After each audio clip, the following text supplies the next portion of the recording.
Eschatology is a big word. It means study of the last things. It's about the future, especially the end of the world as we know it. The Bible talks a lot about this. It's important because it gives us hope and helps us understand God's plan. People have always been curious about the future. We want to know what will happen. Eschatology gives us clues from the Bible. It tells us about heaven, hell, and everything in between.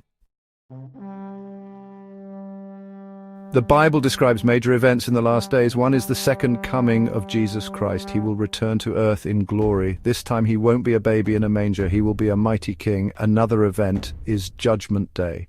God will judge everyone who has ever lived. He will separate the good from the bad.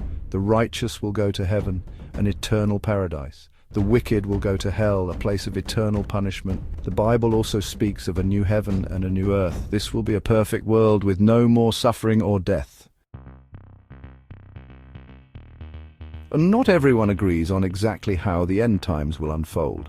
There are different viewpoints within Christianity.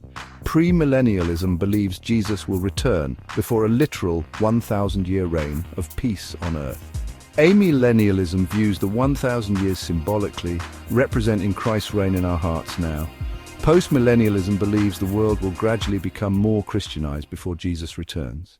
Gap 3S. Jesus spoke about the last days in several passages in the Bible. He warned of false prophets and teachers who would deceive many. He spoke of wars, famines, and earthquakes as signs of the end times. Jesus also mentioned the persecution of believers and the spread of the gospel to all nations. He emphasized the importance of being watchful and ready, as no one knows the day or hour of his return. These teachings are found in the Gospels of Matthew, Mark, and Luke, particularly in the Olivet Discourse, Gap 3S. Studying eschatology matters because it reminds us that this world is not all there is. It gives us hope for a better future. It also motivates us to live right. Knowing that Jesus could return at any moment should inspire us to share his love and serve others. While we may not know the exact day or hour of Christ's return, we can live in a state of readiness, filled with hope and purpose. Eschatology is not about fear-mongering, but about living each day with eternity in mind.